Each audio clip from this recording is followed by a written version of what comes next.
وحبيبنا وحبيب ربنا ومولانا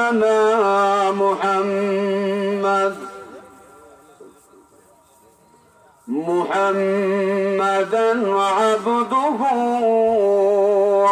ورسوله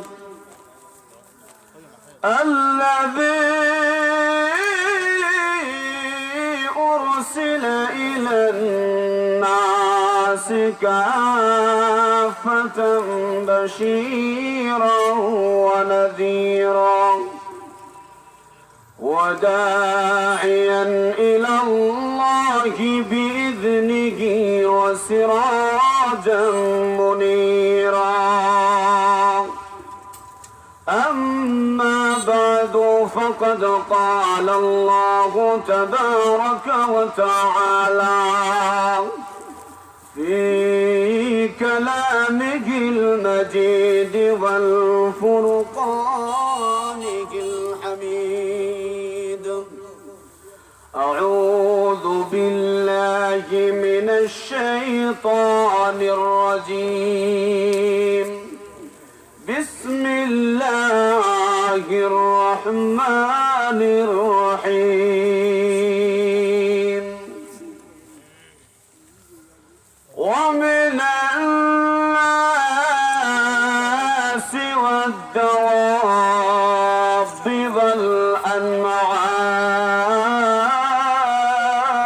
والأنعام مختلف ألوانه كذلك إنما يخشى الله من عباده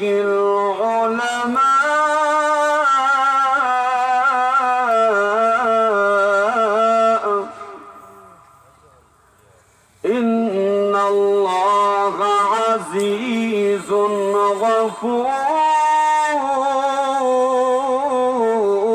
غفور وقال النبي صلى الله عليه وسلم العلماء ورثة الأنبياء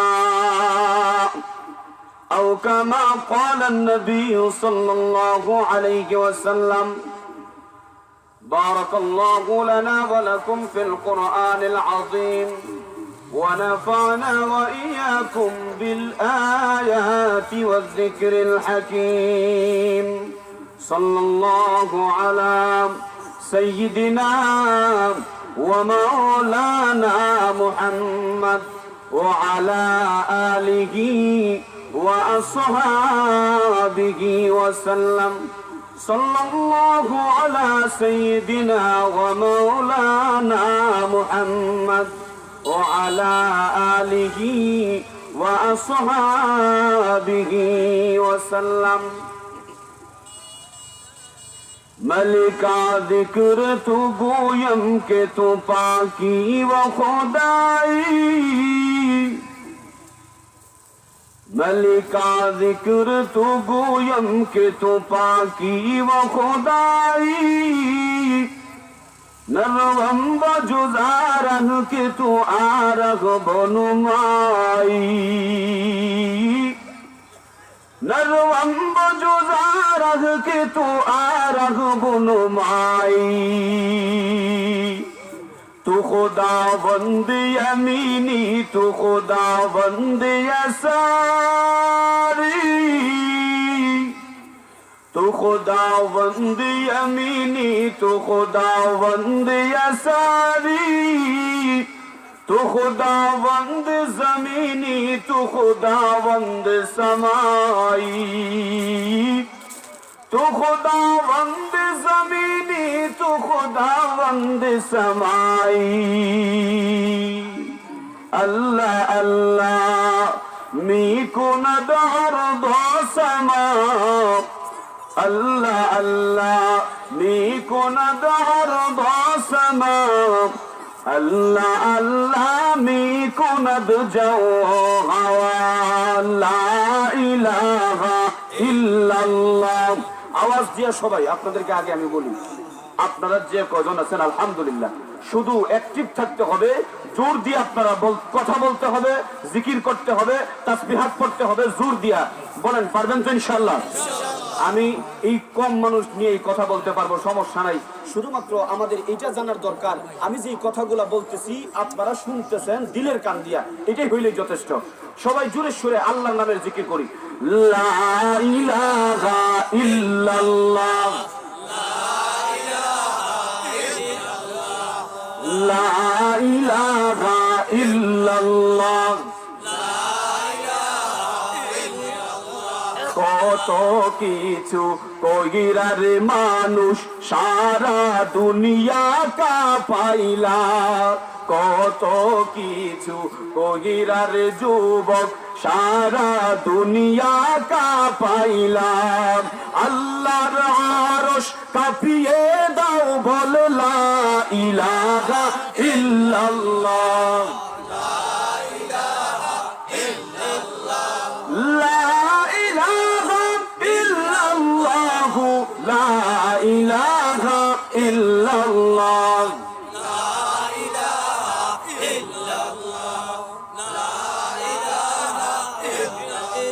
সাবান দিয়া দেহের ময়লা সকলে দূর করিলা, সাবান দিয়া দেহের ময়লা সকলে দূর করিলা। কলবের ময়লা দূর করিতে বল লা ইলাহা ইল্লাল্লাহ, লা ইলাহা ইল্লাল্লাহ। গুনার বোঝা মাথায় লইয়া কান্দি গইয়া বেফানা, গুনার বোঝা মাথায় লইয়া কান্দি গইয়া বেফানা। মাফ কইরা দাও গোলাম দেরে, মাফ কইরা দাও গোলাম দেরে, ও গো দয়াল রাব্বানা। লা ইলাহা ইল্লাল্লাহ,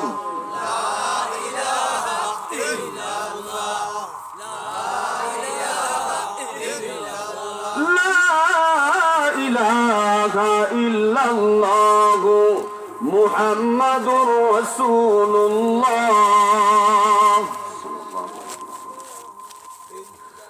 দারুল কাউসার রহমানিয়া হাফিজিয়া মাদ্রাসা, রামপ্রসাদ পূর্ব, চতুল বাজার, জৈন্তাপুর, সিলেটের উদ্যোগে আজকের এই 26তম বার্ষিক ওয়াজ মাহফিলের চলমান অধিবেশনের মুহতারাম সদর ইজলাস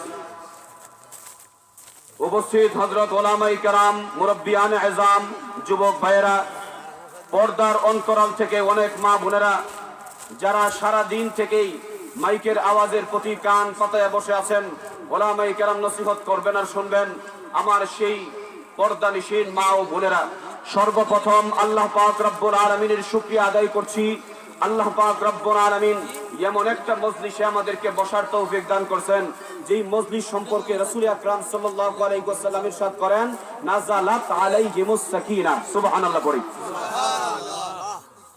আল্লাহর নবী বিশ্ব নবী মুহাম্মদুর রাসূলুল্লাহ সাল্লাল্লাহু আলাইহি ওয়াসাল্লাম ইরশাদ করেন, জিকরুল্লাহর মজলিস যে জায়গায় হবে, যে জায়গায় জিকরুল্লাহর মজলিস হবে, ওই জায়গার মধ্যে যারা জরুর হইয়া জিকরুল্লাহর মধ্যে লিপ্ত হবে, আল্লাহ পাক রব্বুল আলামিনের এক ধরনের রহমত আছে, সেই রহমতের নাম হলো সাকিনা। কি নাম? আরো জোরে। আল্লাহ পাক রব্বুল আলামিনের বিশেষ রহমতের নাম হলো সাকিনা। নবী করিম সাল্লাল্লাহু আলাইহি ওয়াসাল্লাম ইরশাদ করেন, যারা জিকরুল্লাহর মাহফিলের মধ্যে শিরকত করবে, মহান আল্লাহ পাক রব্বুল আলামিন তাদের উপরে ওই সাকিনা নামের বিশেষ রহমত নাজিল করতে থাকবে। শুধু তাই না, বিশ্বনবী মুহাম্মদ রাসূলুল্লাহ সাল্লাল্লাহু আলাইহি ওয়াসাল্লাম সাহাবায়ে কেরামদেরকে ওয়াজ করেন, নসিহত করেন, সাহাবীরা রে, ও সাহাবীরা, তোমরা যদি চলার পথে কোন জায়গায় জান্নাতের বাগান পেয়ে যাও, তাইলে ওই জান্নাতের বাগানের মধ্যে কিছু সময় কাটাইও। তোমরা ওই জান্নাতের বাগান থেকে কিছু ফলমূল আহরণ কইরো, খাইও। সাহাবায়ে কেরাম রাদিয়াল্লাহু তাআলা আনহুম আজমাইন ডাক দিয়া বলেন, ইয়া রাসূলুল্লাহ, ইয়া হাবিবাল্লাহ, ও নবীজি, আমরা জান্নাত পাওয়ার জন্য কত কষ্ট করি, দেখেন না আজকে আমরা এত ঠান্ডা উপেক্ষা করে এখানে এসে বইছি কেন? আল্লাহর তৈরি জান্নাত পাওয়ার জন্য, আল্লাহকে খুশি কইরা জান্নাত পাওয়ার জন্য।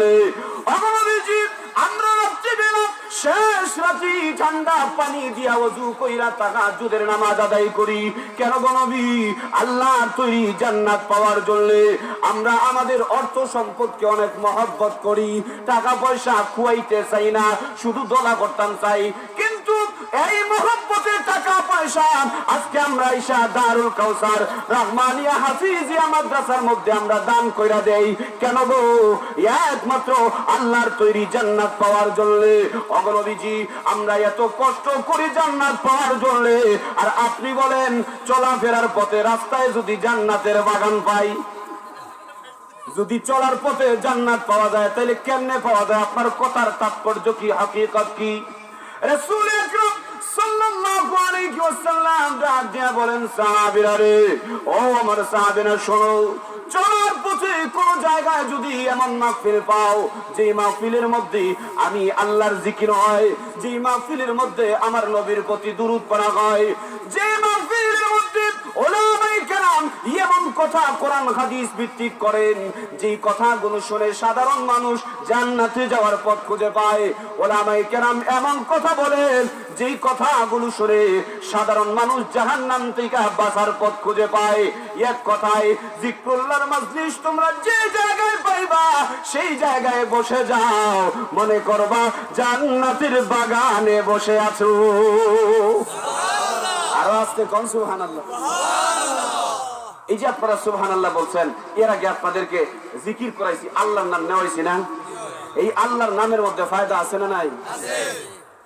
আল্লাহর কোন বান্দা যখন আল্লাহ বলে ডাক দেয়, আল্লাহর বান্দা যে মুখে আল্লাহ বলে ডাক দেয়, সঙ্গে সঙ্গে আরশের মধ্যে একটা খুঁটি আছে রে ভাই, সেই খুঁটিটা কম্পন করা শুরু করে দেয়। আল্লাহু আকবার। আরশের খুঁটি কম্পন করা শুরু করবে, সঙ্গে সঙ্গে মহান আল্লাহ ডাক দিয়া বলবেন, আরশের খুঁটি রে, ও আরশের খুঁটি, তুমি কেন কম্পন করো, কাঁপতেছো কেন? এবার আরশের খুঁটি ডাক দিয়া বলে, মাওলা, ও মাওলা, তোমার কোন বান্দা জমিনের মধ্যে বসিয়া আল্লাহ বলে ডাক দিয়েছে, তোমার বান্দার আল্লাহ উচ্চারণের ধাক্কায় আমি আরশের খুঁটির মধ্যে কম্পন তৈরি হয়ে গেছে। আল্লাহ পাক রব্বুল আলামিন ডাক দিয়া বলেন, এরে আরশের খুঁটি, আমি আল্লাহ আমার ওই জিকিরকারী বান্দার প্রতি কি সিদ্ধান্ত নিলে তুমি খুশি হয়ে যাইবা আর কাঁপাকাঁপি বন্ধ করে দিবা? এবার আরশের খুঁটি ডাক দিয়া বলে, মাওলা, তোমার ওই জিকিরকারী বান্দা এমনিতেই তো আল্লাহ বলে ডাক দেয় নাই গো, নিশ্চয়ই তার কোনো মতলব আছে, নিশ্চয়ই কোনো কারণ আছে, যে কারণ অন্তরে নিয়ে তোমারে আল্লাহ বলে ডাক দিছে। ও মাওলা, তোমার বান্দা হয়তো গুনাহগার, গুনাহ মাফ করানোর জন্য আল্লাহ বলে ডাক দিয়েছে, সুতরাং তোমার ওই জিকিরকারী বান্দার জিন্দেগীর গুনাহ খাতা যতক্ষণ মাফ না হবে, আমি আরশের খুঁটি কম্পন বন্ধ করব না। সঙ্গে সঙ্গে ডাক দিয়া বলেন, আরশের খুঁটি রে, ও আরশের খুঁটি, তুমি কম্পন বন্ধ করে দাও, কাঁপা বন্ধ করে দাও, কারণ আমি আল্লাহ এই মুহূর্তে তোমার সাক্ষী রাইখা জানায়া দিলাম, আমার জিকিরকারী বান্দার জিন্দেগীর তামাম গুনাহ খাতা আমি আল্লাহ এই মুহূর্তে মাফ করে দিলাম। এই যে সুবহানাল্লাহ আপনারা বলতেছেন, এই যে সুবহানাল্লাহ গুলা বলতেছেন, আমি আপনাদেরকে শুধুমাত্র কিছু আমলি কথা বলে যাই, বেশি সময় কত কথা বলবো না, কিন্তু এমন কিছু কথা দিয়া যাই যেগুলোর কারণে আপনারা কিছু আমল করবেন, এতে আপনারাও ফায়দা হইব, আমারও পিছনে অ্যাকাউন্টও কিছু জমা হইব। আমল করতে আপনারা রাজি আছেন তো ইনশাআল্লাহ? এই যে আল্লাহ বললাম কয় সেকেন্ড লাগে আল্লাহ বলতে, আহারে আমরা প্রতিদিন কত গল্প গুজব করি প্রতিদিন। একটাবার যদি চিন্তা করতাম যে এই গল্প গুজবের মধ্যে থেকে মাত্র 5টা মিনিট বাঁচাইয়া আমি কয়েকবার আল্লাহ নাম নেই, কয়েকবার সুবহানাল্লাহ বলি, কয়েকবার আল্লাহু আকবার বলি, এইটার চিন্তাই একবারও মনে আসে না। ও মুসলমান, এই যে একবার আপনি সুবহানাল্লাহ বলবেন, সুবহানাল্লাহি ওয়া বিহামদিহি শব্দটা বলতে দেরি হবে, আল্লাহ পাক রব্বুল আলামিন সঙ্গে সঙ্গে আপনার নামে জান্নাতের ভিতরে একটা গাছ লাগাই দিবেন। সুবহানাল্লাহ। আরেকটা গাছ লাগান, সুবহানাল্লাহ। আরেকটা, সুবহানাল্লাহ। বাদশা হারুনুর রশিদের নাম শুনছেন নি? বাদশা হারুনুর রশিদ অনেক দিনদার একজন বাদশা ছিলেন। উনি ওনার একটা রাজপ্রাসাদ বানাইছেন। রাজপ্রাসাদ বানানোর পরে ওনার রাজপ্রাসাদ যখন বানানো শেষ কমপ্লিট হয়ে গেছে, রাজ দরবারের অনেক বড় বড় মানুষ সবাইকে, জনসাধারণ সবাইকে ঘোষণা করছেন, আসো আমার রাজপ্রাসাদ দেখো, আর রাজপ্রাসাদের মধ্যে কোনো গলতি আসেনি, কোনো খুঁত আসেনি, দেখো বার করো। এখন সবাই আসছে দেখার, সবাই খালি কয় বাহ বাহ কি সুন্দর বাদশাহ রাজা বানাইছেন, বাদশাহ হারুনুর রশিদ বানাইছেন, এটার মধ্যে কোনো খুঁত হইতে পারে? কেউ খুঁত বার করে না। একটা পাগলা আছে, এই পাগলার নাম হলো বাহলুল। কিটা নাম? এই পাগলা আবার এই পাগলা না। আমাদের এখানে কিছু পাগলা ছাগলা আছে যারা বন্দামি করে, এইরকম পাগলা না, এটা আল্লাহর পাগলা। কার পাগলা? আল্লাহর পাগলা। নাম হইলো বাহলুল। এই বাহলুল আসছে, আয়সা আর বাড়ির থেকে দেখে না, এফ ডাইরেক্ট গরুর ভিতরে, গরুর ভিতরে চেক করে, বাইরের থেকে এরা খানা ঘুষা করে, দেখো পাগলা আইছে। আমরা কেউ খুঁতবার করতাম পারি না, আর এ দেখো ভিতরে গিয়ে তদারকি করে, মনে হয় এ বহুত বড় পণ্ডিত। এ ভিতর থেকে দেখে ইয়া হয় তোমার মত লগে আমার মত মিলে না, আমি বাহ বাহ হওয়ার মানুষ না। আমি বাদশাহ হারুনুর রশিদকে বলবো আপনার গড় দুর্বল। যেই মুহূর্তে বলছে দুর্বল, সঙ্গে সঙ্গে বাদশাহ হারুনুর রশিদ মন্ত্রী সভা বসাইয়া কইছেন, তুই আজকে আমার এইটা দলিল দিয়ে প্রমাণ করতে হইব যে আমার গড় দুর্বল। যদি প্রমাণ করতে না পারো খোল্লা লই এইখান থেকে যাইতে পারতে না। দিছেন ডিগ্রিয়ার উনি প্রমাণ করা লাগবো বলে ছাগলে বাহলুলে এখন প্রমাণ করে। বাদশাহ হারুনুর রশিদ, আপনি কি আমার কাছে প্রমাণ চান? আমি আপনাকে প্রমাণ দেওয়ার প্রয়োজন নাই। বাদশাহ হারুনুর রশিদ, আপনি কি কোরআনুল কারীম পড়েন নাই? আপনি তো একজন দিনদার বাদশাহ। আল্লাহ পাক রব্বুল আলামিন পবিত্র কোরআনুল কারীমের মধ্যে বলে দিয়েছেন, ইযা যুলজিলাতিল আরদু জিলজালাহা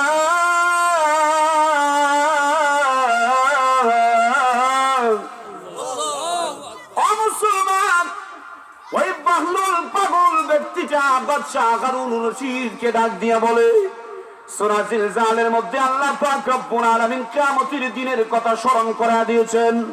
স্মরণ করো ওই দিনের কথা, যে দিন দুনিয়ার জমিনের মধ্যে ভূমিকম্প সৃষ্টি হয়ে যাবে, পুরা জমিনটা উলট পালট হয়ে যাবে, কিয়ামত চলে আসবে। ও বাদশা জাহাপনা, বলেন দেখি ওই দিনের কথা আল্লাহ পাক রব্বুল আলামিন অন্য আয়াতের মধ্যে বলেন, ওই পাহাড় যেগুলো আছে বড় বড় পাহাড়, ওই পাহাড়গুলা তুলার মতো উঠতে থাকবে। ও বাদশা জাহাপনা, যদি পাহাড় তুলার মতো উঠতে থাকে তাইলে আপনার রাজপ্রাসাদ কি তার মতো উঠবো? চিন্তা করেন। তাইলে আপনার এই প্রাসাদ কি সবল না দুর্বল? আবার আরেকটা প্রমাণ করে, আপনি একবার চিন্তা করেন, যখন আপনাকে আজরাইল ধরতে আসবে, তখন আপনি যদি ওই রাজপ্রাসাদের ভিতরে ঢুকে যান, তাইলে কি আজরাইল থেকে বাঁচতে পারবেন? বলে না। যদি আজরাইল থেকে আপনি বাঁচতে না পারেন, তাইলে আপনার এই ঘরটা সবল হইল কেমনে? এটা ঘর তো দুর্বল। এখন বাদশাহ মান্য নিছেন, হ্যাঁ তোর কাছে শর্মিন্দা, এটা মানলাম, কিন্তু তোরে এখনো ছাড়ছি না, গর্দনা তুইয়া যাইতে লইয়া যাইতে পারতে না, তুই এখন আমার হইয়া দিতে হইব। কিলাখান ঘর বানাইলে কিয়ামতের যে ভূমিকম্প হইব এটাও কিচ্ছু করতে পারতো না, আর আজরাইলের ভিতরে হামাইতে পারতো না। এমন ঘর কেমনে বানানি যায় আমার হইয়া দিতে? তুই যখন হিটে জানস দুর্বল, বার করতে পারছো, কেউ বার করতে পারছে না, তুই আমার এটা দিয়া যাইতে পারবে, সলিউশন দিয়ে যা। এবার বাহলুল পাগলা ডাক দিয়ে বলে, ও ওগো বাদশা জাফনা, আপনি যদি এমন ঘর বানাইতে চান যেই ঘরকে কিয়ামতের ভূমিকম্প স্পর্শ করবে না, আর যেই ঘরের মধ্যে আজরাইলও প্রবেশ করতে পারবে না, এমন ঘর আপনি খুব সহজে বানাইতে পারবেন। এই ঘর বানানোর জন্য ইটের প্রয়োজন নাই, বালুর প্রয়োজন নাই, রডের প্রয়োজন নাই, সিমেন্টের প্রয়োজন নাই, মিস্ত্রির প্রয়োজন নাই, কাউকে লাগবে না। আপনি কোনো কিছু ছাড়াই আপনি এমন ঘর তৈরি করতে পারবেন। এবার বাদশা জাফনা ডাক দিয়ে বলেন, পাগলা রে, আগে তো জানতাম তুই পাগলা, কিন্তু এত পাগলা তুই জানা ছিল না। পাগলা, এত মজবুত ঘর তৈরি করা হবে যে মজবুত ঘরটা কিয়ামতের ভূমিকম্প স্পর্শ করতে পারতো না, আবার আজরাইলও প্রবেশ করতে পারবে না। এমন ঘর তৈরি করতে নাকি কিচ্ছু লাগে না, কেমনে কি করা যায়? এবার বাকলুল পাগলা ডাক দিয়া বলে, বাদশা জাফনা, আপনি একবার আপনার দিল থেকে আল্লাহ পাক রব্বুল আলামিনের পবিত্রতা বর্ণনা করার জন্য খুলুসিয়তের সাথে, ইখলাসিয়তের সাথে একটিবার শুধু বলবেন সুবহানাল্লাহ।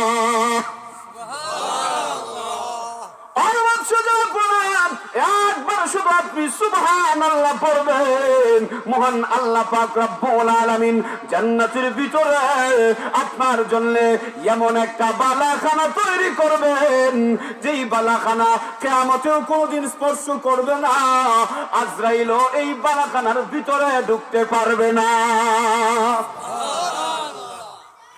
এই জন্য এই ছোট ছোট আমলগুলো আমরা করি না, অথচ এই ছোট ছোট আমলগুলোর মধ্যেই বেশি বেশি ফায়দা।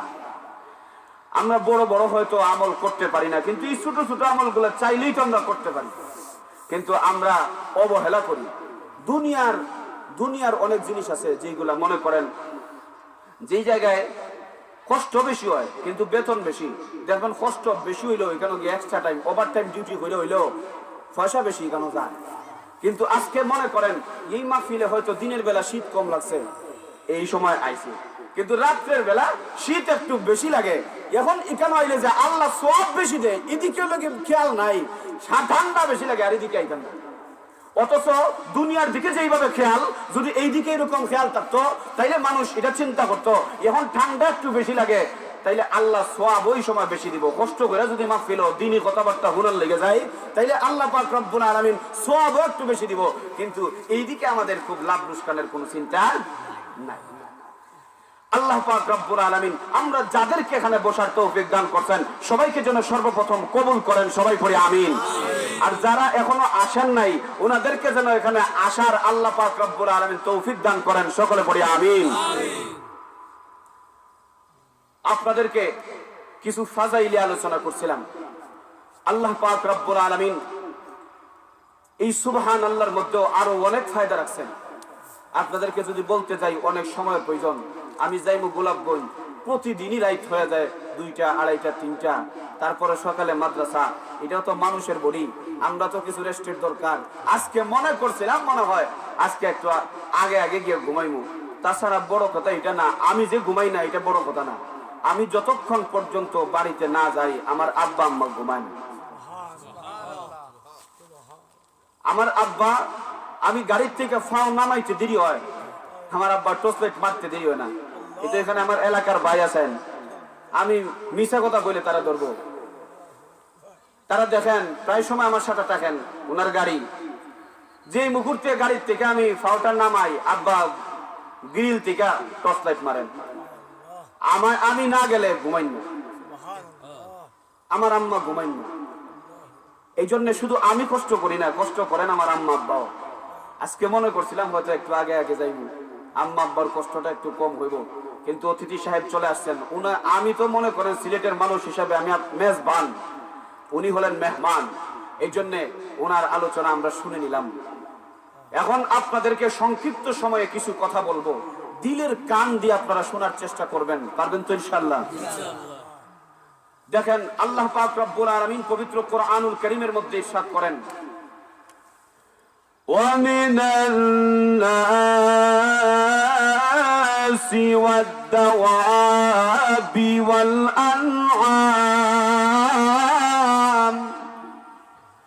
আল্লাহ বলেন তিনটা জাতির কথা, নাস, দাওয়াব, আনআম, এই তিনটা জাতির কথা আল্লাহ বলতেছেন।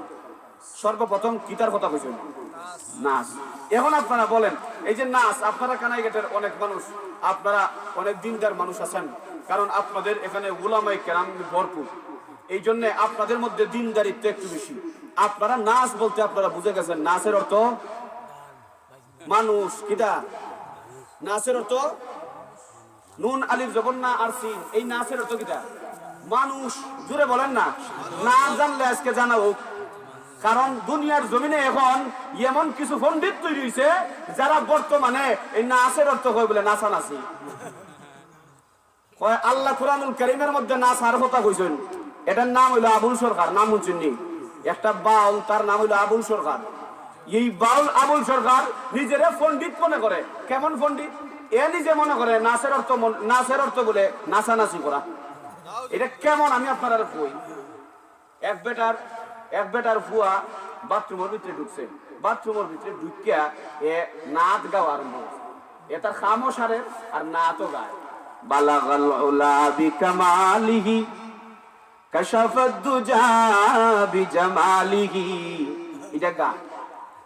এইটা গায়ে দেখিয়া বাপে বাথরুমের ভিতর থেকে যেই মুহূর্তে বাইর হইছে ডান্ডা দিয়ে বাড়ি শুরু করছে। খান্দা খান্দা এ মার গেছে গিয়া কয়, দেখো আব্বা আমারে মারো। মায় কয়, কিতার লাগি তারে মারো?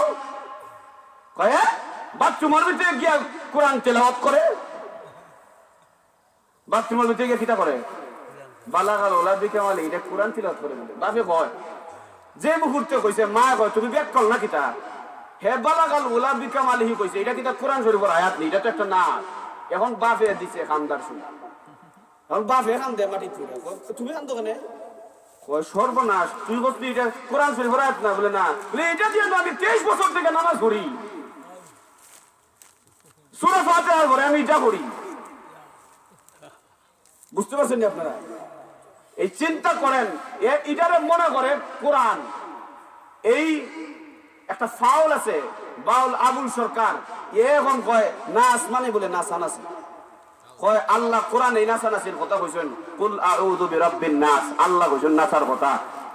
মালিকিন নাস, আল্লাহ আবার কইছেন নাচার কথা। ইলাহিন নাস, আবার কইছেন নাচার কথা। কয় এত নাচ কেন সূরা নাসের মধ্যে? এত নাচ কেন সূরা নাসের মধ্যে? নাউজুবিল্লাহ কইতা না। শুধু তাই না, আল্লাহ পাক রব্বুল আলামিনকে নিয়ে টিটকারি করে। কয় আল্লাহ যদি একজন না হইয়া কয়েকজন হইতা তাইলে ফাল্লা দিত। এক আল্লাহ তো ফাল্লা দেওয়া যায় না। কয় আল্লাহ বলে কয়েকজন হওয়ার দরকার আছে। এরপরে কয় আল্লাহ আর হে এক লগে এক মঞ্চ বলে প্রোগ্রাম করছে। শুধু তাই না, আরো হুরুকা কয় আল্লাহরে বলে বাচ্চিটা খাওয়াইয়া বিদায় করছে। এরপরে নবীজির দাড়ি নিয়ে ব্যঙ্গ করে। ও মুসলমানেরা, আজকে কেউ আমাকে অপমান করবে আমি মেনে নেব, আজকে কেউ আমার আব্বাকে অপমান করবে আমি মেনে নেব, আজকে কেউ আমার মাকে অপমান করবে আমি মেনে নেব, কিন্তু আমি একজন মুসলমান হিসেবে আমার নবীকে কেউ অপমান করবে, আমার আল্লাহকে কেউ অপমান করবে, তার জিহ্বা টান দিয়ে ছিঁড়ে ফেলবো। ঠিক না ঠিক? মুসলমান, এইরকম আত্মবিশ্বাস আমাদের মধ্যে থাকতে হবে। এইরকম আউল ফাউল যারা আছে, এই বাউল নামী যারা ফাউল করতেছে, এদেরকে লাল কার্ড দেখায়া এই বাংলার জমিন থেকে তাদেরকে যদি বিদায় নাও করা হয়, কমপক্ষে এদেরকে 14 শিকের ভিতরে আসন ঢুকায় রাখতে হবে। ঠিক না ঠিক? 14 শিকের ভিতরে আগে তাদেরকে ঢুকান। আর যদি মনে করেন এরা পাগল ছাগল, তাইলে পাবনায় দেন।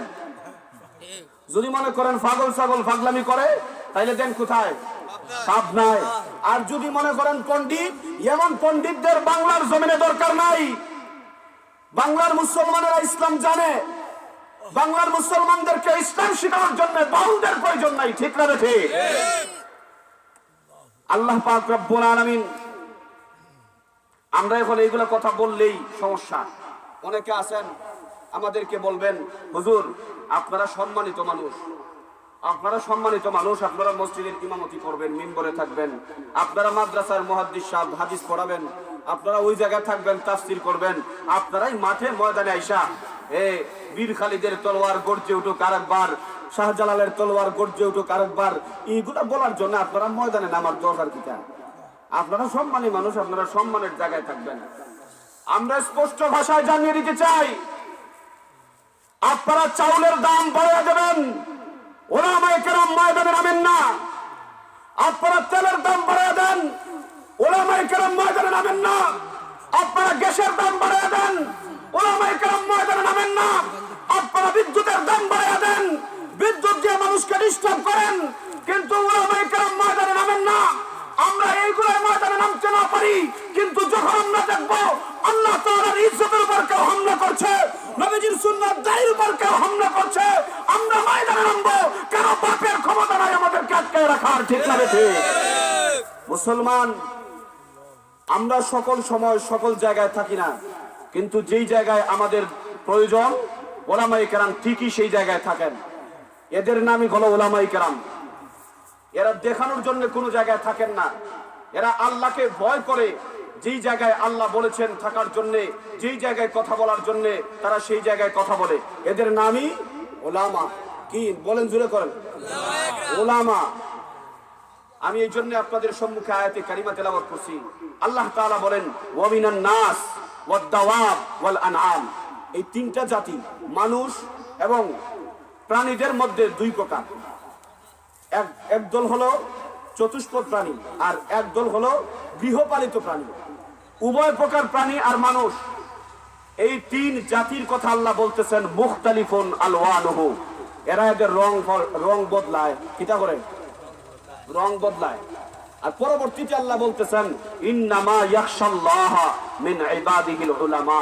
আমার বান্দাদের মধ্য থেকে উলামা যারা, এরা আমি আল্লাহকে বেশি ভয় করে। তাইলে দেখেন, সমন্বয় করেন। তিন দলের কথা বলছেন, এরা কি করে রং বদলায়, আর এক দলের কথা বলছেন যারা আল্লাহরে ভয় পায়। কথা বুঝতে পারছেন? আমার দিকে এদিকে অনেক জিনিস হইব, আপনারা এদিকে চাইলে হইতো না। দেখেন, দুই ভাগ করছি, আল্লাহ দুই ভাগ করে বলতেছেন। তিন জাতিরে আলাদা করে বলছেন এরা রং পাল্টায়, আর এক জাতিরে আলাদা করে বলছেন এরা আল্লাহরে ডরায়। এর মানা এরা রং পাল্টায় না, আল্লাহরে ডরায় এই কারণে। আর এরা রং পাল্টায় কারণ আল্লাহকে ভয়। আপনারা আমার সাথে নেই। এরা রং পাল্টায় কারণ কি? আল্লাহরে ভয় করে না, আল্লাহরে ভয় করে না, এই কারণে রং পাল্টায়।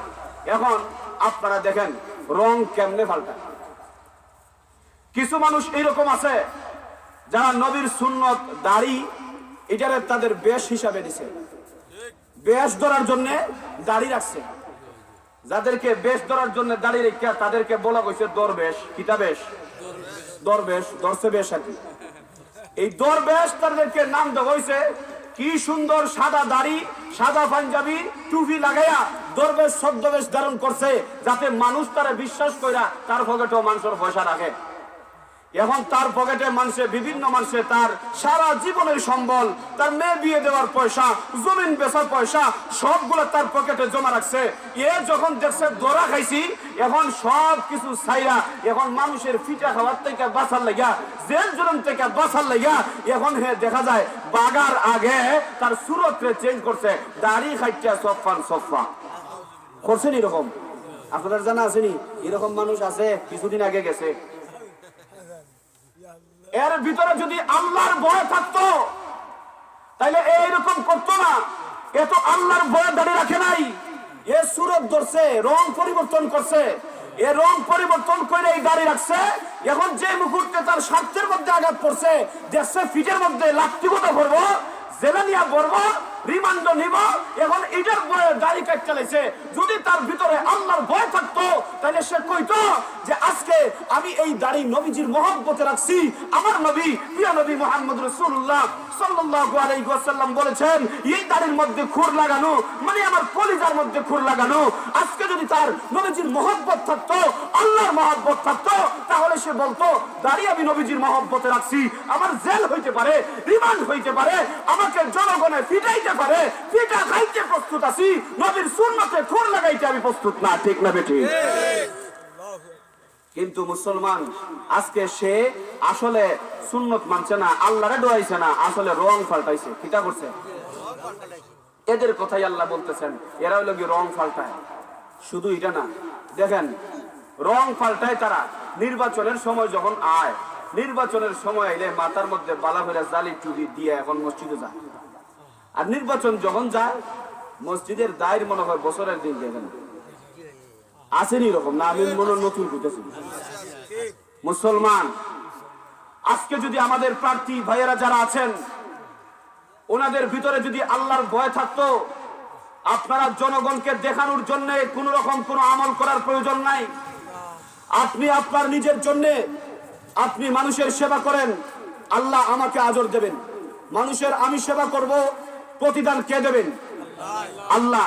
যদি আল্লাহকে দেখানোর জন্য আপনি যদি মানুষের সেবা করতে লাগে যান, আল্লাহকে খুশি করার জন্য যদি আপনি নামাজে যান, আল্লাহকে খুশি করার জন্য যদি আপনি কোনো গরিবকে সহযোগিতা করেন, আল্লাহকে খুশি করার জন্য যদি জনগণের একটা রাস্তার কাজ করে দেন, আমি এটা অন্তর থেকে বিশ্বাসের সাথে বলতে পারি, চ্যালেঞ্জ করে বলতে পারি, আল্লাহ পাক রব্বুল আলামিন ফেরেশতাদের মাধ্যমে আপনার এমন প্রচারণা করাইবেন, আপনার মহব্বত মানুষের ভিতরে এমন ভাবে দেবেন, আপনি মানুষের কাছে যাইয়া বুট চাওয়ার প্রয়োজন নাই, মানুষের নিজে যাইয়া আপনার বাসকে বুট ডাইলে আসবে। ঠিক না বেঠিক?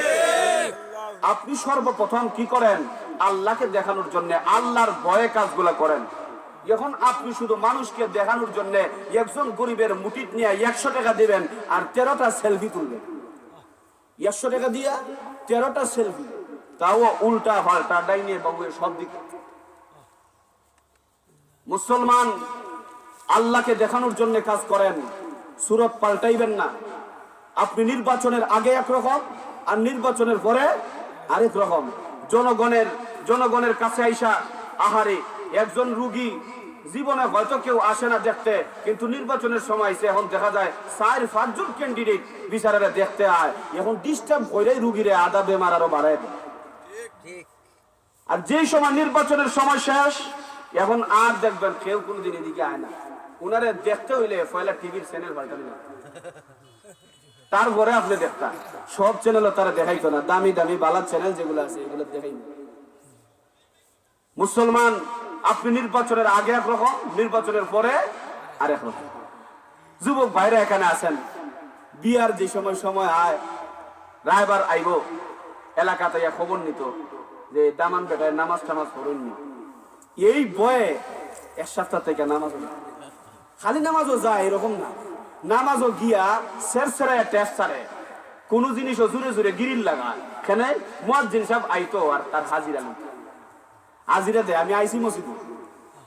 নামাজ শেষ, ইমাম সাহেব মনে করেন 3 তসবিহ পড়লে 9 তসবিহ পড়ে, পরে দেরি হইয়া যাওয়ার সময় ইমাম সাহেবের লগে একটা হাজিরা দিয়া যায়, যাতে তারা যে সময় দামান দেখার লাগে এলাকাতে বা ইমাম সাহেব যাতে কইতে পারেন যে না ঠিক আছে 1 সপ্তাহ থেকে নামাজও আয়। বুঝতে পারছেন? আপনারা মনে করেন একই আল্লাহরে ভয় করে এই কাজ করতেছে না রং পাল্টাইছে? জুড়ে ভয় রং পাল্টাইছে। আল্লাহ এই 3 দলের কথা বলতেছেন, এরা রং পাল্টায়। কেন? এদের ভিতরে খাশিয়াতুল্লাহ নাই, আল্লাহর ভয় নাই, যার কারণে এরা রং পাল্টায়।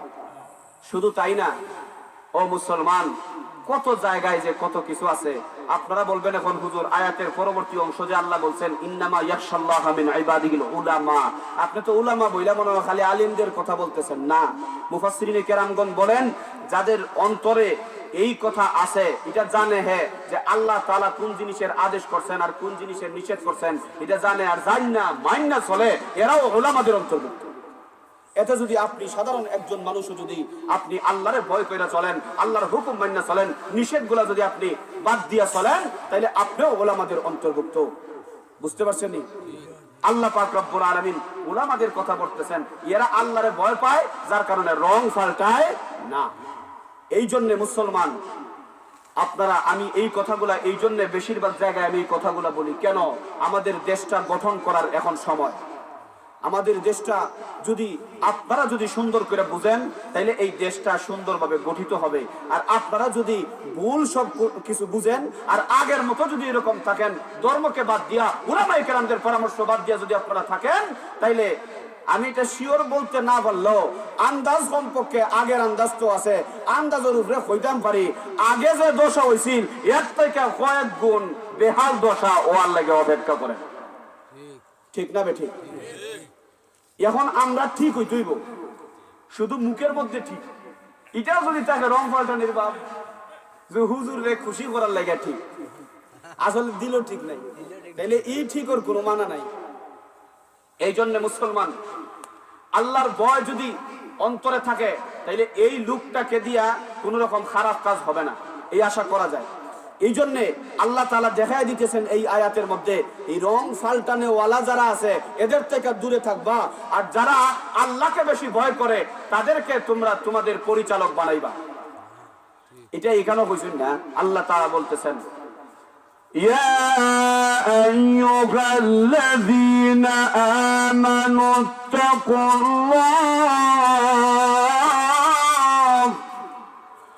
ওয়া কুনু মা'আস সাদিকিন।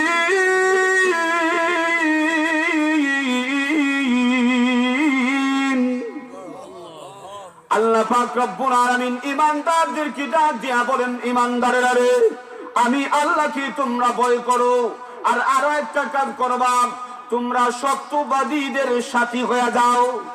সাদিকিনের ব্যাখ্যায় মুফাসসিরিনে কেরামগণ লিখেন সালিহিন, অর্থাৎ নেককারদের সাথে চলো, ভালো মানুষগুলোর সাথে চলো। এখন আপনারা বলেন, আপনাদের এই কানাইঘাটের কৃতি সন্তান মুশাহিদ বাইয়ুমপুরী রাহিমাহুল্লাহ, উনি একজন আলেম ছিলেন, ঠিক না বেঠিক?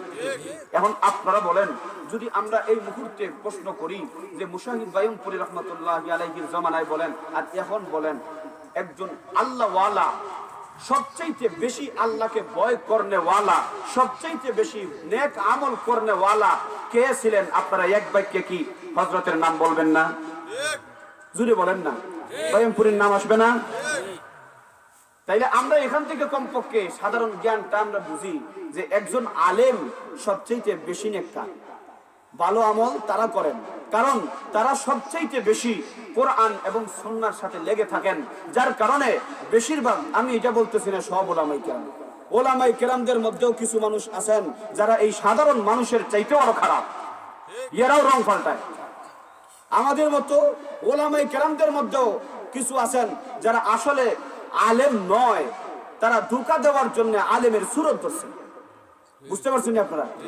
তারা ধোঁকা দেওয়ার জন্য, আপনাকে নেক সুরতে ধোঁকা দেওয়ার জন্য তারা এই পাঞ্জাবি পরিধান করছে, মাথার মধ্যে টুপি দিছে, পাগড়ি দিছে, মুখের মধ্যে নবীজির সুন্নত দাড়ি রাখছে, আপনাদেরকে ধোঁকা দেওয়ার জন্য এরা রং পাল্টায়। তাইলে রং পাল্টাইতো না তারা যারা সহিহ মানায় কোরআন সুন্নাহর ইলম তাদের অন্তরে আছে, আর এই ইলম অনুযায়ী তাদের আমল আছে। ইলম অনুযায়ী আমল করতে গেলেই আল্লাহর ভয় করতে হয়। তাইলে আল্লাহর ভয় যাদের অন্তরে থাকবে, এতে আলেম হোক গায়র আলেম হোক, আল্লাহর ভয় যাদের অন্তরে থাকবে এবং আল্লাহর হুকুম মেনে চলবে, নিষেধগুলো থেকে বেঁচে থাকবে, এরাই হলো প্রকৃত মানার উলামা, এরা হলো প্রকৃত মানার সালিহিন, এরা হলো প্রকৃত মানার সাদিকিন। এদের অনুসরণ করে চলতে হবে। আল্লাহ বলতেছেন এদেরকে অনুসরণ করে চলো। এদেরকে যদি অনুসরণ করে চলেন, তাহলে দেখেন, আপনি যদি একজন আল্লাহর ভয়ওয়ালা মানুষকে আপনি যদি আপনার এলাকার চেয়ারম্যান হিসেবে গ্রহণ করেন, আলেম বলতেছি না, আমি তো বলছি ওলামা কাকে বলে, এইরকম একজন মানুষ যার ভিতরে, সাধারণ মানুষ হোক, তার ভিতরে আল্লাহর ভয় আছে, দিনদার একজন মানুষ, নামাজি একজন মানুষ, যে আল্লাহকে বেশি ভয় করে, নেক কাজ করে, এরকম মানুষকে যদি আপনি আইনা আপনার চেয়ারম্যান বানান, আমি বিশ্বাস করি, বা আপনারাও এটা মানবেন, ইনশাআল্লাহ সরকার থেকে যে বাজেট আসবে, মনে করেন শীতের কম্বল আসছে, এখন তার নিজের আত্মীয় স্বজনের মাঝে মুখ ছাইয়া ছাইয়া বাড়ত না, ঠিক না বেঠিক? এক পর্যাপ্ত পরিমাণে যে এটার ভুক্তভোগী, যে এটা পাওয়ার উপযোগী, তার কাছেই পৌঁছে দিব। যখন রিলিফের গম আসবে, চাউল আসবে, বস্তা তার গোড়াও নয় তুলতো না, জনগণের কাছেই পর্যাপ্ত পরিমাণে পৌঁছে দিবে, যতটুকু পৌঁছানোর প্রয়োজন। এরপরে মনে করেন একটা ব্রিজের কাজ আসছে, ফুলের কাজ আসছে, এই ফুলের মধ্যে রোডের বদলা বাঁশ দিত না, দেয়নি, এখন বাঁশ দেয় না, বুঝেন না, জানেন না, এমনও আছে, এমনও আছে ফুল ভাঙ্গার ঘরে রড হওয়া গেছে না, গড়ছি, বাঁশের গড়ছি হওয়া গেছে, এরকম কইরা কাজ করছে। এখন তো আর অহরহ এরকম রাস্তার কাজ আছে, যে রাস্তার কাজগুলা ফাতলা লেপ দিয়া কইরা যায়, ফাতলা একবারে কোন সুরত লেপ দিয়া যায়, অথচ এই রাস্তাটা কাজ করানোর জন্য এই এলাকার জনগণ, এই এলাকার অনেক গণ্যমান্য ব্যক্তিবর্গ 5-7 বছর আটাআটি কইরা বিল পাস কইরা তারপরে এই রাস্তার কাজটা নিয়ে কমপ্লিট করছেন। কিন্তু এই রাস্তার কাজ কইরা দিছে একেবারে ফাতলা কইরা, মাত্র 3টা মাস গেছে না জাগার মাল জাগার এইরকম। এখন আপনি বলেন, যদি তার ভিতরে আল্লাহর ভয় থাকে তাইলে এ চিন্তা করবে কিয়ামতের কঠিন ময়দানে আল্লাহর সামনে দাঁড়ায়া আমি জবাবদিহি করতে হবে। আমি দুনিয়ার জমিনে যদি আমার নিজে পাওয়া তো দূরের কথা, নিজে যদি কিছু দিয়া বইলেও জনগণের হক আদায় করতাম পারি, তাইলে কমপক্ষে এই মানুষগুলা কিয়ামতের কঠিন ময়দানে আমার বিরুদ্ধে বিচার দিবে না। বুঝতে পারছেন নি? খলিফাতুল মুসলিমিন হযরত উমর রাদিয়াল্লাহু তাআলা আনহু ওনার শাসন আমলে উনি রাজ্যের মধ্যে বের হয়েছেন জনগণের দেখাশোনা করার জন্য। কোন জায়গায় জনগণ কি করে দেখার জন্য। রাত্রিবেলা হঠাৎ করে কানের মধ্যে বসে একটা ঘর থেকে বাচ্চাদের কান্নার আওয়াজ শোনা যায়। খলিফাতুল মুসলিমিন ওমর রাদিয়াল্লাহু তাআলা আনহু ঘরের দিকে যায়, দেখেন বাচ্চারা কাঁদতেছে আর মা একটা চুলার মধ্যে একটা হান্ডি বা পাতিলের মধ্যে কিছু পাথর দিয়ে আর পানি দিয়ে আগুনের মধ্যে বয়ে রাখছে। যাই আমাকে ডাক দিয়া বলেন, মা গো কেন তুমি বাচ্চাদেরকে ধোঁকা দিতেছো? বাচ্চারা কেন কান্দে? মহিলা ডাক দিয়া বলে, বাচ্চারা খাবারের জন্য কান্দে। আজকে 3 দিন হয়ে গেছে আমার ঘরের মধ্যে কোনো খাবার নাই। আপনি কে? আমাকে জিজ্ঞাসা করে আমার দুঃখ বাড়াইয়া দিয়েন না। আমার সন্তানেরা আজকে 3 দিন হয়ে গেছে আমার সন্তানেরা খাবার পায় না। জানি না গো আজকে রাত পার হয় কিনা, আমার সন্তানরা খাদ্যের অভাবে মারা যায় কিনা। এবার খলিফাতুল মুসলিমিন ওমর রাদিয়াল্লাহু তাআলা ডাক দিয়া বলেন, আপনার ঘরের মধ্যে খাবারের ব্যবস্থা নাই কেন? এই সন্তানদের কি বাবা নাই? মহিলা ডাক দিয়া বলে, এত প্রশ্ন করেন না, আপনি কে? আপনারা তো চিনি না, আমার কেন দুঃখ বাড়াইতেছেন? এখানের খলিফা হলো উমর। এই উমরের জন্য, উমরের অর্ডার পালন করার জন্য, আল্লাহর বিধান মানার জন্য সরকারের অর্ডারে আমার স্বামী যুদ্ধের ময়দানে যায় শহীদ হয়েছেন। আমার স্বামী একজন মুজাহিদ। আমার স্বামী যুদ্ধের ময়দানে যাইয়া শাহাদাত বরণ করেছেন। কিন্তু আফসোসের বিষয় হলো এই রাষ্ট্রের খলিফা আমার স্বামীর কথা এখন আর একবারও চিন্তা করেন না।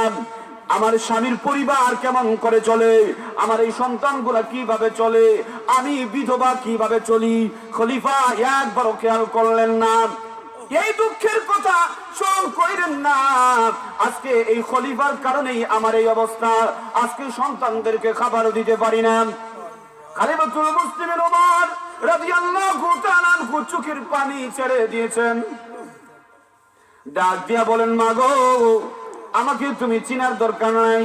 একটা কথা আমি আপনাকে বলি, এখন যদি আমি আপনাকে সহযোগিতা করতে চাই, আমার সহযোগিতা গ্রহণ করবানি? মহিলা বলে, হ্যাঁ, আমার সন্তানেরা মারা যায় অবস্থা, যদি আপনি কোনো কিছু করেন তাহলে আপনার কাছে কৃতজ্ঞ থাকবো। ওই মহিলা এই কথা বলার পরে খলিফাতুল মুসলিমিন ওমর রাদিয়াল্লাহু তাআলা আনহু দৌড় দিয়েছেন কোষাগারের দিকে, গোডাউনের দিকে, যাইয়া একটা আটার বস্তা নামাইছেন।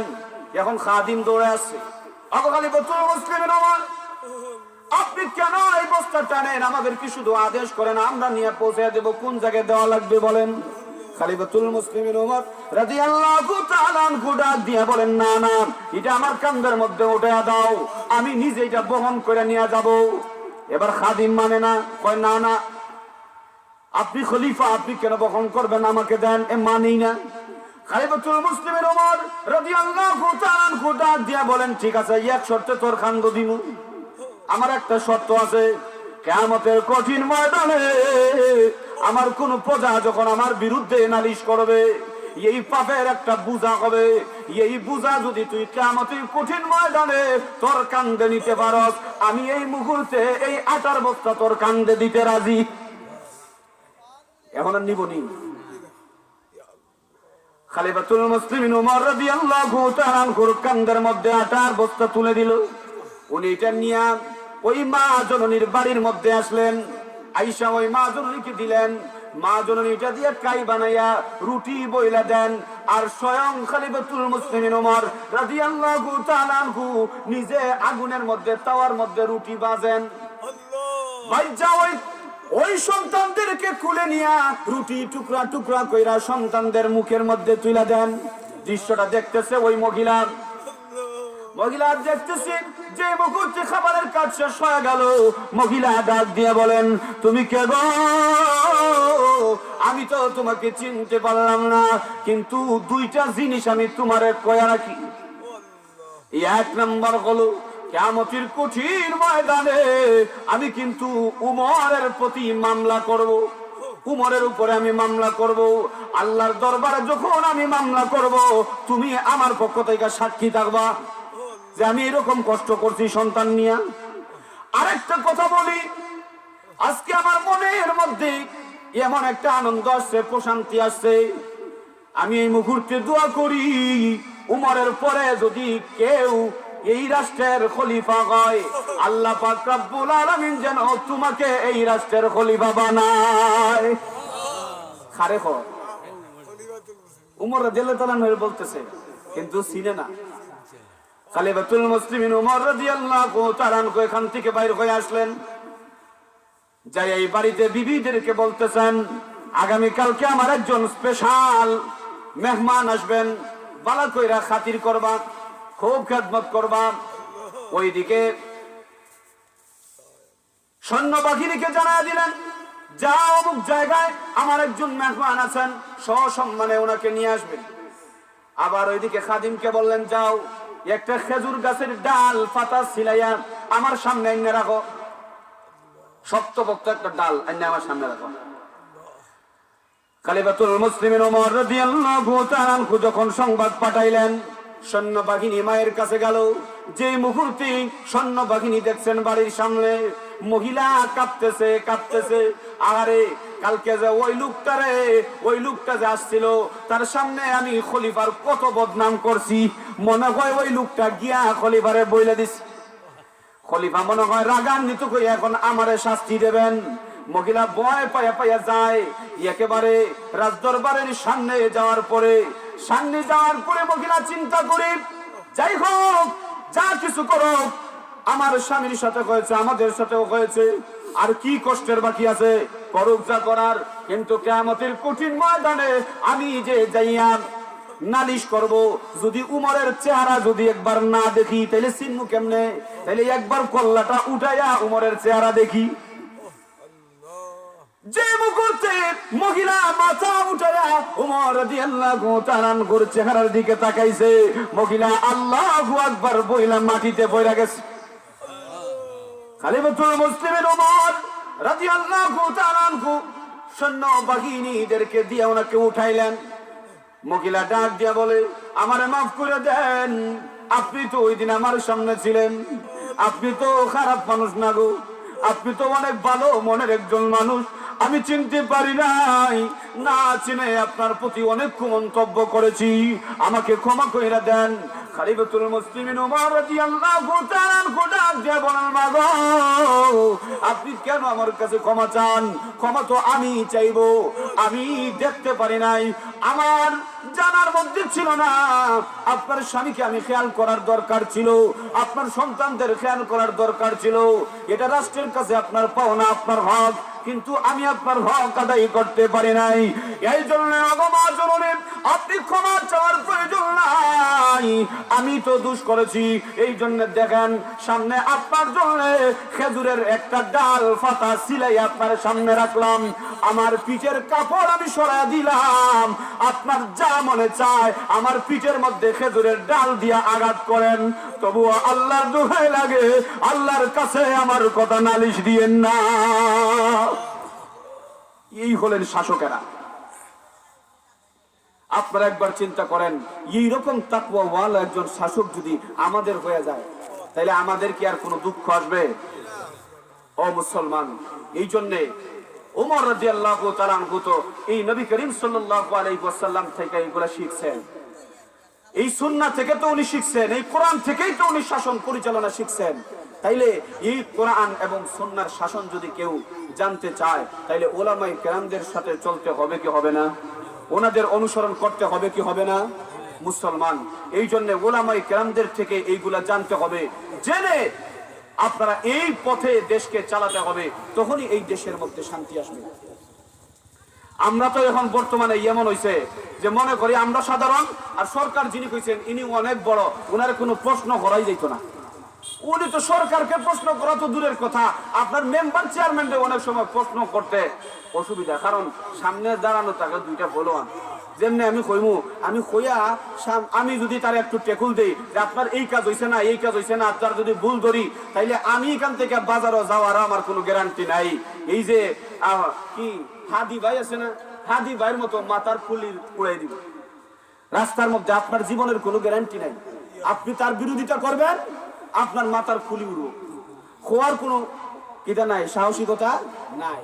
অথচ খলিফাতুল মুসলিমিন ওমর রাদিয়াল্লাহু তাআলা আনহু উনি খুতবার মধ্যে উঠবেন, মিম্বরে খুতবা দেওয়ার জন্য উঠবেন, সাধারণ একজন মানুষ দাঁড়ায় কয়, ও খলিফাতুল মুসলিমিন, আপনি খবরদার এখানে মিম্বরে পা দিবেন না, আপনি মিম্বরে পা দিবেন না।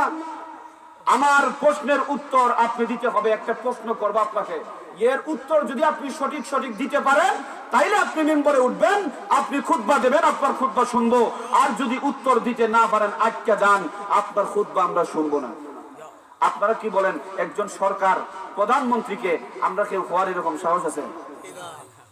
কেন নাই? উনি আমাদেরকে সাহস দেন নাই। এখানে হযরতে খলিফাতুল মুসলিমিন ওমর রাদিয়াল্লাহু তাআলা আনহু, ওনার মন মানসিকতা এরকম আছে, মানুষ জানে যে উমরের ভুল ধরায় দিলে উমরে রাগ করে না, এই জন্যই তারা ভুল ধরতে সাহস করে। কিন্তু আজকে আমরা যদি একটা ভুল ধরি, তাইলে মাথার খুলি যায়, এর লাগে ভুল ধরে না। ঠিক না বে ঠিক? মুসলমান খলিফাতুল মুসলিমিন ওমর রাদিয়াল্লাহু তাআলা আনহু দাঁড়ায় গেছেন, মাথা নিচের দিকে দিয়ে দিবেন। এবার সঙ্গে সঙ্গে হযরতে আব্দুল্লাহ ইবনে উমর রাদিয়াল্লাহু তাআলা আনহু, উমর রাদিয়াল্লাহু তাআলা আনহুর ছেলে, উনি ওখানে উপস্থিত ছিলেন। ডাক দিয়ে বলেন, আব্বা জান, আপনি চিন্তা করবেন না, আপনি জবাব দেওয়ার প্রয়োজন নাই, আমি আপনার পক্ষ থেকে এই লোকটার প্রশ্নের উত্তর আমি দিতেছি। এবার হযরতে আব্দুল্লাহ ইবনে উমর রাদিয়াল্লাহু তাআলা আনহু ডাক দিয়ে বলেন, ও ভাই, তোমার কি প্রশ্ন, তুমি সর্বপ্রথম বলো। এবার সে বলতেছে, ওগো খলিফাতুল মুসলিমিন ওমর, গতকালকে তো রিলিফের কম্বল বাটা হইছে, চাদর বাটা হইছে, সবাই একটা করে চাদর পাইছে, কিন্তু আমি আজকে দেখি আপনার গায়ের মধ্যে একটা চাদর আছে, আবার নিচে লুঙ্গির মতো একটা চাদর, আপনি সুন্দর চাদর পরে আছেন, তাইলে আপনি দুইটা চাদর পাইছেন। তাইলে একটা মনে হয় আপনি জনগণের মধ্যে একজন, এই জন্য আপনি একটা পাইছেন, আর আরেকটা আপনার ক্ষমতার বলে নিছেন। এখন আপনি জবাব দেন, এই দুইটা চাদর আপনি কেমনে পাইলেন? যদি জবাব দিতে পারেন, তাইলে আপনি ওইটা খুতবা দিবেন, আমরা শুনবো। জবাব দিতে পারবেন না, আপনি খুতবা দেওয়ার কোনো অধিকার নাই, আমরা শুনবো না। এবার হযরতে আব্দুল্লাহ ইবনে উমর রাদিয়াল্লাহু তাআলা আনহু বলেন, ও ভাই শোনো, ওই যে আমার বাবার নিচে লুঙ্গির মতো যে চাদরটা পরে আছেন, আমার বাবা প্রতিদিন জুমার সময় একটা চাদর পরে আসেন, আপনারা দেখেন। আমার বাবা ওই চাদরের মধ্যে বেশ কিছু তালি মারা আছে, ইয়ার মধ্যে কিছু তালি আছে কাপড়ের, আর কিছু তালি আছে চামড়ার। সবাই কাপড় দিয়ে তালি মারতে পারতো না। ওই জমানায় কাপড়ের দাম ছিল বেশি, কিন্তু চামড়ার দাম ছিল একটু কম। যে কোনো জানোয়ার মাইরা চামড়াটা আইনা মানুষের জুতা বানাইতো, ওটা বানাইতো, ওটা বানাইতো। এই চামড়া দিয়া কাপড়ের মধ্যে তালি দিছে। আর এই চামড়ার তালি যেগুলা, এগুলা ভিজাইলে কিন্তু জলদি শুকায় না, আর জলদি শুকায় না তো শুকায় না, এর মধ্যে দুর্গন্ধ বেশি হয়। হযরতে আব্দুল্লাহ ইবনে উমর রাদিয়াল্লাহু তাআলা আনহু বলেন, আমার আব্বা প্রতিদিন ওই চামড়ার তালিওয়ালা লুঙ্গিটা নিয়ে আপনাদের সামনে হাজির হন। আজকে এটা ধুয়ে দিছেন, কিন্তু ভালো করে শুকায় নাই, দুর্গন্ধ বাহির হইতেছে। তারপর আমার আব্বা ওই লুঙ্গিটা পুইরাই, ওই চাদরটা পুইরাই আপনাদের উদ্দেশ্যে বয়ান দেওয়ার জন্য চলে আসতেছেন।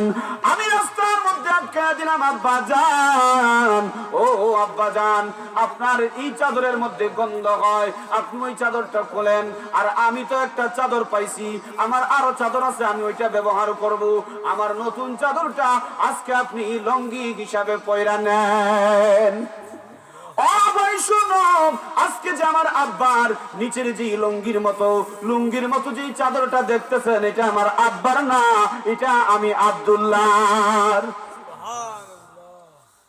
এবার হযরত খালিফাতুল মুসলিমিন উমরের ছেলে আব্দুল্লাহ ডাক দিয়া বলেন, এখন তোমরা বলো আমার আব্বা মিম্বরে উঠবেন কিনা। এবার ওই যুবক ডাক দিয়া বলে, এবার শুধু উঠবেন তা না, খলিফাতুল মুসলিমিন উমর যান, আপনি খুতবা শুরু করেন। এবার আপনি যদি বলেন, এই যুবকেরা তোমরা আগুনের মধ্যে লাফায়া পড়ো আল্লাহর জন্যে, খোদার কসম আপনি বলতে দেরি হবে, আগুনে ঝাঁপ দিতে একটা সেকেন্ড আমরা দেরি করব না। এটা হলো আমাদের রাষ্ট্রীয় ব্যবস্থা কিরকম হবে, এর নমুনা দিয়া গেছেন সাহাবায়ে কেরাম। আমরা কিন্তু এগুলা খুঁজিও না, এরকম চলা তো আর দূরের কথা। মুসলমান আজকে যদি এইরকম হইতো, একজন জনগণ নির্ভয়ে তারে প্রশ্ন করার সুযোগ থাকতো, তাইলে একজন সরকারও যদি এরকম সুযোগ দিত যে না, আমার জনগণ আমভাবে আমাকে বলতে পারবে, আমার কাছে তার আবদার রাখতে পারবে, তাইলে দেখতেন জবাবদিহিতার ভয় যদি সবার অন্তরে থাকতো, তাইলে মানুষ কোনো সময় দুর্নীতি করতো না। এই দুর্নীতি এমনিতেই উঠে যাইতো। আজকে তো এ নির্ভয়ে দুর্নীতি করে, আমারে জিগাইবার কেউ নাই, কোনো বেডা নাই আমারে জিগাইবার, এই কারণেই দুর্নীতি করে, এদিকে ভিতরে কেউ আসবে না। মুসলমান এই জন্য আমরা এই কোরআন সুন্নাহ অনুযায়ী আমরা চলতে হবে। উলামায়ে কেরামদেরকে যারা রং পাল্টায় না, আল্লাহরে ডরায়, তাদেরকে অনুসরণ করে চলতে হবে, যেইভাবে আল্লাহ বলেছেন ওয়াকুনু মাআস সাদিকিন, এইভাবে উলামায়ে কেরামদের সাথী হয়ে চলতে হবে। আপনাদের এলাকার মাদ্রাসাগুলো, এইগুলো উলামায়ে কেরামগণের ঘাঁটি, উলামায়ে কেরামগণের ফ্যাক্টরি, যেখান থেকে উলামায়ে কেরাম তৈরি হন, যেখানে উলামায়ে কেরামগণ বসেন, হাদিস পড়ান, কোরআন পড়ান, এই জায়গাগুলোর দিকে খেয়াল রাখেন। কারণ এই জায়গাগুলোতেই আপনারা সেই পরামর্শগুলো নেবেন যে ইসলামের সঠিক নিয়ম মাননেওয়ালা কারা, কাদেরকে আমরা আমাদের নেতা হিসাবে মানব, কিভাবে এই দেশ পরিচালিত হবে, এইগুলো জানার জন্য উলামায়ে কেরামদের কাছে যাইতে হবে, মাদ্রাসাগুলোর খেয়াল রাখতে হবে।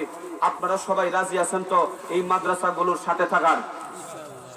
আপনারা সবাই এই মাদ্রাসা, যেটা শুধু এই মাদ্রাসা নয়, সকল কওমি মাদ্রাসা বলেন, যেই জায়গায় কোরআন সুন্নাহর ইলম শেখানো হয়, এই জায়গাগুলা এখন বর্তমানে অনেক গুরুত্বপূর্ণ। কারণ এই জায়গাগুলাই পশ্চিমারা টার্গেট করে এখন বোমা ছাড়তেছে। বোমা বলতে আমি আসল বোমা বই না, খালি বোমা যেটা ফুটে এটা বোমা, এটা না, আরো কত ধরনের বোমা আছে। এই জায়গাগুলা নষ্ট করার জন্য তারা দুইটা পায়ে তারা করছে। এক নম্বর হলো উলামায়ে কেরামদের ইজ্জত নষ্ট করবে, উলামায়ে কেরামদেরকে আপনাদের সামনে ফাতলা বানায় দিবে, যাতে ওনাদের কথা আপনারা মন দিয়ে না শুনেন। কারণ ওনাদের কথা আপনারা শুনলে আপনারা টেরা হতে যাইতে না, তারা চায় আপনারা টেরা হতে নিতে। এই এক, তারা অনেক সময় চেষ্টা করছে উলামায়ে কেরামদেরকে ধরে নিয়ে চরিত্রের মধ্যে বিভিন্ন দাগ দিয়া, ওনারে এই জায়গার ধরছি, ইনারে ওই জায়গার ধরছি, এটা হইয়া যাতে উলামায়ে কেরামদেরকে আপনাদের সামনে ছোট করে দেওয়া হয়। আজকে আমার চরিত্রের মধ্যে যদি কোনো দাগ থাকে, তাহলে আমি যদি আপনাকে আলোচনা করি, আপনি মনের কান দিয়ে শুনবেন? শুনতেন না। আমাদেরকে এরকম বানাইয়া দেওয়ার চেষ্টা চলতেছে, পশ্চিমারা এরকম করতেছে। আর আরেকটা জিনিস করতেছে, এই যে নেটওয়ার্ক, মোবাইলের এই যে মিডিয়াগুলো আছে, এই মিডিয়াগুলারে তারা ফাতলা বানায় দিতেছে। বিভিন্ন জায়গায় দেখবেন এখন তারা কইয়া দিছে যে এইরকম যদি খবর ছাপাও, তাইলে ভিউ বেশি হইব, পয়সা বেশি পাইবা। এখন এর লাইগা কিছু মানুষ আছে এই ভিউ পাওয়ার লোভে এক সময় লেখা দেয় নজরুল ইসলাম কাসেমি ইন্তেকাল করছেন, অমুকের কথা। বেগম খালেদা জিয়া মারা যাওয়ার আগে কত দিন যে পোস্ট করছে, বেগম খালেদা জিয়া নাই, অমুক নাই, বিভিন্নতা এমন বাটে আর কি মিডিয়ারে ব্যবহার করে। এর সময় এইরকম যাতে হয় যে মিডিয়ার মধ্যে মুসলমান নির্যাতিত হওয়ার সঠিক সংবাদ প্রচার হইতেছে, কিন্তু মানুষ বলবে এটা বেহুদা। এটা ফাউল, এটা সঠিক নাই, এআই কইবন না, কইতো না। তারা চায় এই প্ল্যাটফর্মটা এরকম বানায় দিতে, যাতে তারা এক সময় মানুষদেরকে নির্যাতন করবে, মুসলমানদেরকে নির্যাতন করবে। কেউ একজনে যদি ফেসবুকে ধরায় দেয়, কেউ বিশ্বাস করবে না, কাছেও আসবে না। মানুষ বলবে এটা ফাউল, 4 বছর আগের ভিডিও মনে হয় কেন দিছে। এই জন্য তারা এই দুইটা জিনিসকে নষ্ট করতে চাইতেছে, কিন্তু আমরা এগুলা হতে দেব না। উলামায়ে কেরামগণ সর্বদা মাঠে আছেন। এই উলামায়ে কেরামদেরকে আপনারা সাপোর্ট করতে হবে। আপনারা যদি একটু সাহস যোগান, তাইলে যেইভাবে সকল সময় ইসলামের কোনো বিষয় সামনে আসলেই উলামায়ে কেরাম আগের কাতারে থাকেন, এখনো থাকবেন ইনশাআল্লাহ। আপনারা ওনাদের সাথে থাকবেন তো ইনশাআল্লাহ। আল্লাহ যেন এই মাদ্রাসাগুলোর পাশে, উলামায়ে কেরামদের পাশে আমাদের সবাইকে থাকার তৌফিক দান করেন, আমিন। সুবহান রাব্বিকা রাব্বিল ইজ্জাতি আম্মা ইয়াসিফুন। صلى الله على سيدنا ومولانا محمد وعلى آله وأصحابه وسلم. صلى الله على سيدنا ومولانا محمد وعلى آله وأصحابه